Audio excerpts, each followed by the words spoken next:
T6 ప్రేక్షకులకు వీక్షకులకు వందనములు, శుభాభివందనములు.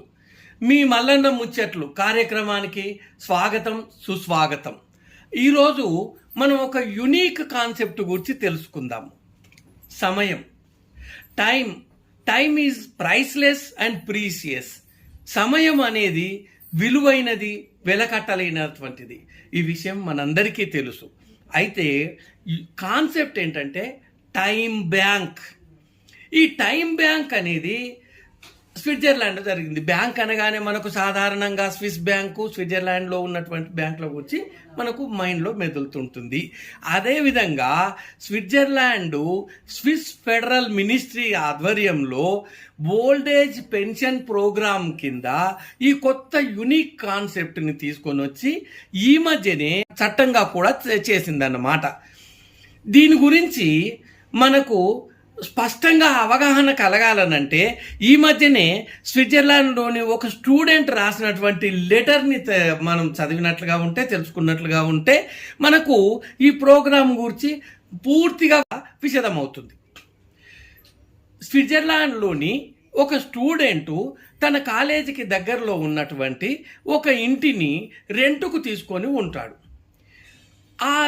ఆ రెంటుకు ఇచ్చినటువంటి ఇంటి గల ఆవిడ 67 సంవత్సరాల వయసు కలిగి సెకండరీ స్కూల్ టీచర్గా పనిచేసి రిటైర్ అయినటువంటి వ్యక్తి. అయితే ఆవిడ దగ్గరికి వెళ్ళినప్పుడు ఆమె ఏం చెప్తుందంటే తను ఇంకా పనికి వెళ్తున్నాను అని అంటది అనమాట. ఈ వయసులో పనికి వెళ్ళడం ఏంటి, ఏమైనా డబ్బుల కోసమా అని అడుగుతాడు అతను. నో, డబ్బులేం అవసరం లేదు, మీకు తెలిసిందే కదా, స్విట్జర్లాండ్లో పెన్షనర్స్కి అద్భుతమైన స్కీమ్స్ ఉన్నాయి, పెన్షనర్స్కి ఏ విధమైన ఇబ్బంది లేదు. ప్రపంచంలోని అన్ని ముఖ్యమైన దేశాలలో పెన్షనర్స్కి అద్భుతంగా చూసుకునే దేశాలలో అత్యంత ముఖ్యమైనది స్విట్జర్లాండ్. కనుక పెన్షనర్లకి ఇబ్బంది ఏం లేదు, డబ్బు కోసం కాదు అంటూ ఆమె ఏం చెప్తుందనంటే తను ఒక 87 సంవత్సరాల వయసు కలిగినటువంటి సింగిల్ పేరెంట్గా ఉన్నటువంటి ఒక వ్యక్తికి సేవ చేయడానికి వెళ్తుంటుందట.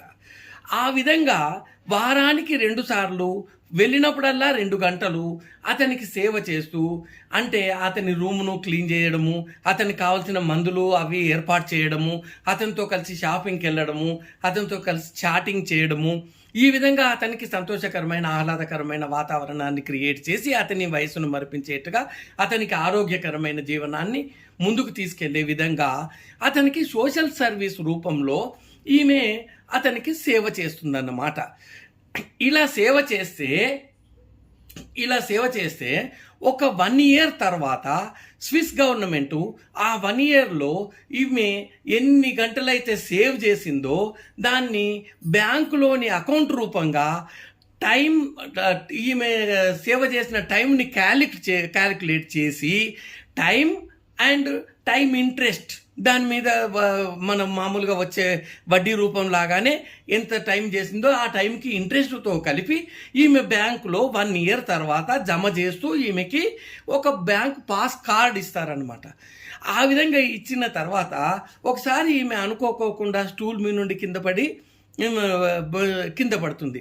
ఇతను కంగారు పడి నేనేమన్నా సహాయం చేయాలని అడిగితే అవసరం లేదు, గవర్నమెంట్ వాళ్ళు వచ్చారు, హాస్పిటల్కి తీసుకెళ్లారు, ఇప్పుడు నేను నా టైం బ్యాంక్లో ఉన్న టైంని నేను విత్డ్రా చేసుకుంటున్నాను అని అంటే ఏంటంటే గవర్నమెంట్ వారు ఆమెకి ఒక వాలంటీర్ని ఇచ్చి ఈమె టైం బ్యాంక్లో ఉన్నటువంటి టైంకు సరిపడా విధంగా అతను ఈమెకు సేవ చేయడం మూలాన అత్యంత తొందరగా ఈమె రికవరీ అయ్యి మళ్ళీ ఇంటికి వస్తుందన్నమాట. ఆ విధంగా ఇప్పుడు గవర్నమెంటు ఎవరికైతే ఇప్పుడు టైం ఉండి, ఎవరికైతే ఇప్పుడు టైంకి అవసరం ఉందో టైం ఉన్న వాళ్ళ చేత టైము కావలసిన వారికి సేవ చేయించి వారి టైంని టైం బ్యాంకులో నిల్వ చేస్తుందన్నమాట.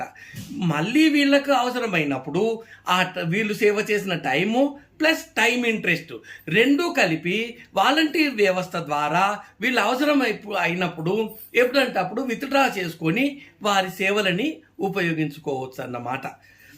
ఆ విధంగా ఇప్పుడు యంగ్ ఏజ్లో ఉన్న వారికి రేపు రాబోయే తరంలో వారికి బెస్ట్ ఉపయోగం ఉంటుంది, ఇప్పుడు అవసరం ఉన్న వారికి ఉపయోగకరంగా ఉంటుంది.